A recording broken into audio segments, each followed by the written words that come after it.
What's going on, guys? So today I have a 7th generation 160 gigabyte iPod. This iPod has been upgraded previously to a 256 gigabyte SSD or SD card, some type of aftermarket device. The owner says that they believe that the hard drive is failing. So let's take a peek at this real quick. Let's get it off. Hold. Okay, so, iPod appears to be on. Let me throw on some headphones real quick.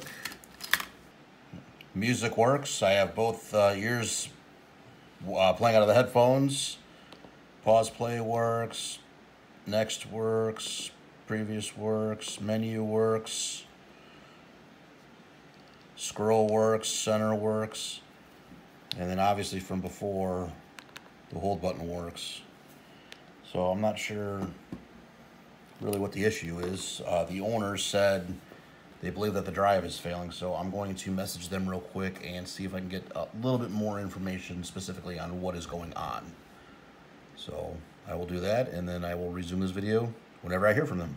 Okay, so I heard back from them, and what they told me was they try to load music on here, and what happens is it gets, I think it gets maybe 50 tracks into syncing, or maybe 100 or something like that, and he says the iPod throws errors. So I'm going to do that. I'm going to see if I can throw a little bit more music on this and see if we can get that to happen. So I will see you in just a second at the computer, and we will see what happens.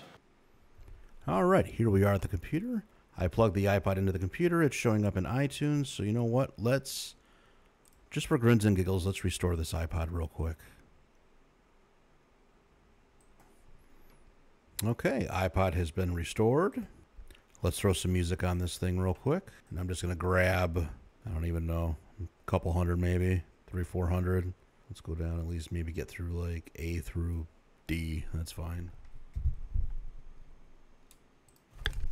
Okay, we'll just grab 570. That looks decent. I mean, he said maybe about 100 or so would trigger the issue that he was getting. Okay, so I will be right back with you, and we'll see if this syncs.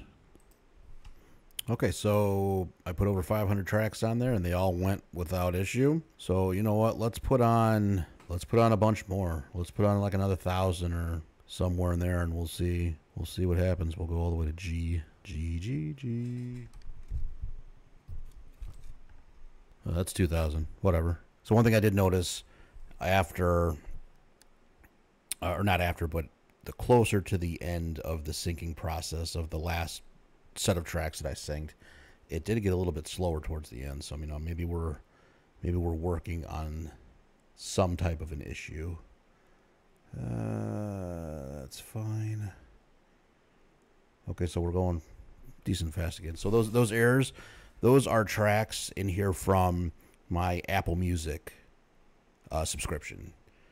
With an iPod Classic, you can't put songs on here from your Apple Music subscription. It actually has to be a physical copy that you own, that you've purchased, or that you've ripped yourself and put into iTunes. It cannot be anything from a subscription. So we will let this go, and then I'll be back with you once it's done. Okay, songs finished syncing.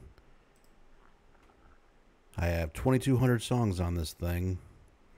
So I'm not sure exactly what was going on with the owner saying that after 100 songs or less, he gets some type of an error saying that the hard drive is shot or what. It could be a problem with his computer, his install of iTunes, could be a bad cable. Yeah, I really don't know at this point. I am going to disconnect the iPod from iTunes, and I think I'm going to go back to my other camera and test and make sure everything works, make sure we don't get any errors on the iPod when attempting to play the music. And then I think I'm going to just message them back and let them know my findings. And I think I might open the iPod up and just see what type of drive they use. I don't know if they're using an mSATA or if they're using an SD card or what exactly they're using. So yeah, I'll see you at the other camera.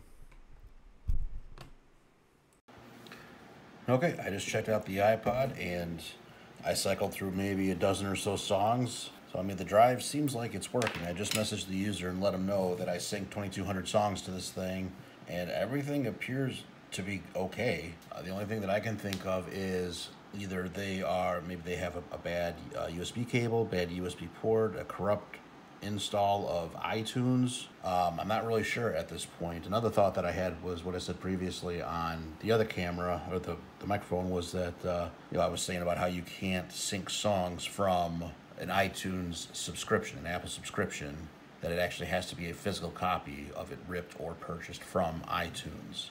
But then again, after thinking about that, he is saying that he is getting some type of physical error, one that I can't replicate here. So I think just for grins and giggles, let's open this iPod up and let's just make sure that this thing the drive is seated and is actually secure and how it should be. So let's see what's going on. Get our tool in here.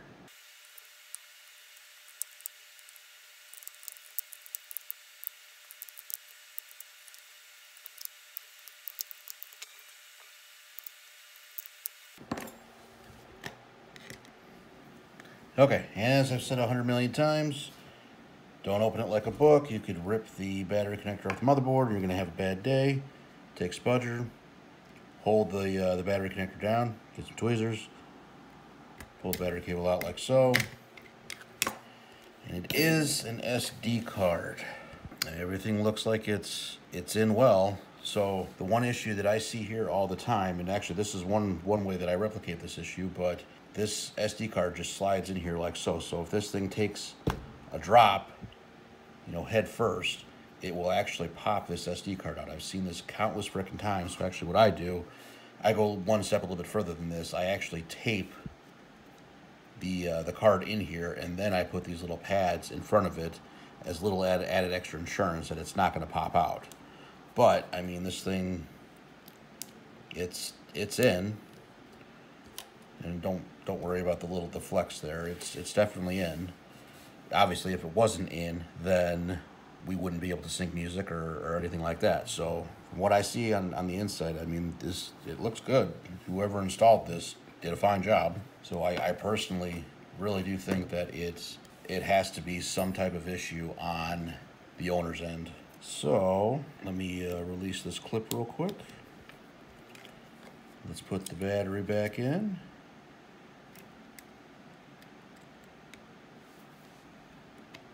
Like so. Press down on the clip. Good. And then let's force these edges in just a little bit. Okay. Okay, obviously we're working, because if we weren't, then we wouldn't have anything on here. We would get an error. So I'm going to plug this thing in. I'm going to test one more time and just see what we have. Just going to shuffle songs again.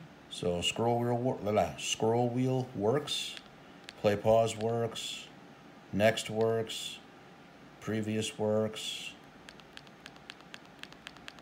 Let me get just out here a little bit and let's just see. I'm gonna make sure that it's gonna actually work. Past, the guy said 100 tracks. Let me just get shuffle songs past 100 tracks real quick, and we'll just see if we get what we want here. Okay, we're past 100. Demon Hunter's working. Deadlock's working. Play pause works. Menu works. Hold switch works. Yeah, I feel bad. I really have nothing on the other side of the equal sign for this owner. But I mean, I don't know what else it would be. I mean, unless it's just a fluke or what. But yeah, I mean, it appears to be some type of issue on their end. I'm gonna suggest to them that maybe they should try a fresh install of iTunes, and not only a fresh install of iTunes, but a complete rebuild of everything. Get rid of the .itl file, get rid of the .xml file. All because if you do that, if you reinstall iTunes and you don't get rid of those files, you're just bringing back your old library files, and those files is usually where a problem may lie, but not the problem that he's seeing though. See, that's the odd thing. It's pointing to like physical, because he says he's getting that error. Let me just pull up real quick his message and see exactly what he said. Okay, he says, when I sync it, it eventually stops and flips over to connected status versus syncing. The last time I got an error, it said no hard drive. It used to be almost completely full, but all the music disappeared. If you happen to have a large iTunes library, you can try syncing it. You should error out pretty quickly, maybe after 100 songs or so. Okay, so I mean, he's saying it flips over from connected instead of syncing. So that right there tells me, I mean, either he has a software issue and he needs to rebuild his iTunes library by deleting all of his music, not deleting it off his computer, but deleting all the music off of iTunes, and then deleting the XML and ITL files, and then resyncing that music, creating a brand new library, set of library files. Or it could be a bad cable, it could be a bad port on his computer. I don't know, but yeah, the iPod itself seems absolutely fine. So yeah, I think I'm just, unless he has anything else of interest to say that might help us narrow down what the problem is, I think I'm just going to send it back to him. I don't really know what else to do with it at this point. So not really much of a restore or a fix or anything like that, but I'm still going to put this video out there because I think the troubleshooting steps are important, and I think, you know, people might be able to learn something from this. So yeah, I think that's about it. I will talk to you guys next time. And if there's more, then obviously I added it on during the editing process. But if this is it, then I'll catch you next time. Everybody have a good night.